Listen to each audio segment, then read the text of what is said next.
They won't always tell you, but you can feel it, the shift in energy when you enter the room. The tension behind the polite smiles, the sudden drop in conversation. It's not because you did something wrong. It's because your presence carries a weight most people aren't used to. A kind of gravity that pulls honesty to the surface and silences the performance. You ask real questions. You notice what others miss. You speak less, but when you do, your words cut through the noise. And your silence, it says even more. Some people call it intensity. Others call it overthinking. But what if it's not too much? What if it's exactly what the world is starving for? Not the kind of aura made of light and color, but the kind made of truth.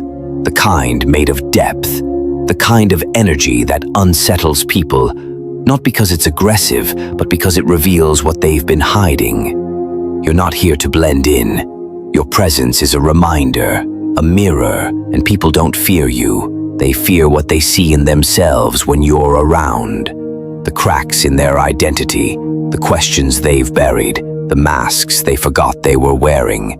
And so they distance themselves. Not out of dislike, but out of discomfort. Your energy speaks in a language that doesn't tolerate pretense, and in a world addicted to comfort and conformity, authenticity is terrifying. Some think of energy as a spiritual thing, some mystical force hovering around the body. But there's another perspective, one rooted in psychology. Your energy isn't just about what you say or how you act. It's shaped by your inner world, your experiences, your pain, your growth, your shadows. The more of yourself you've reclaimed, the more your energy shifts.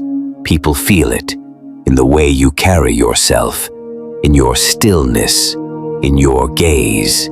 They may not understand it, but they notice it, and it changes the way they behave around you.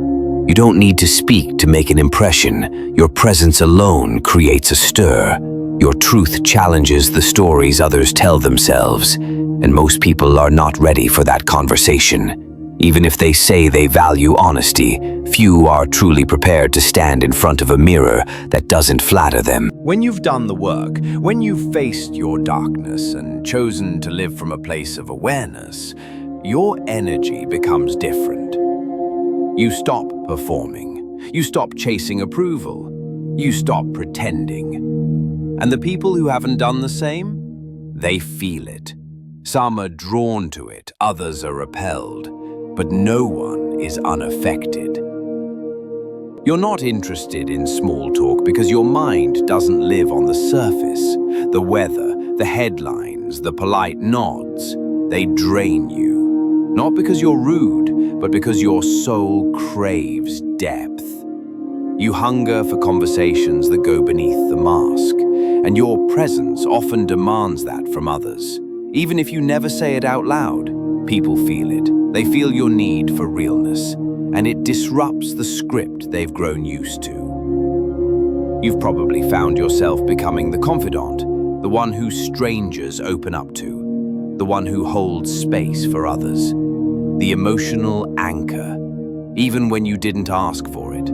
There's something about your energy that feels safe enough to confess to cry in front of, to unravel with. But here's the paradox. While others feel seen by you, you often feel invisible. You give without asking, you hold space, but rarely find someone to hold yours. There's a reason people avoid your eyes.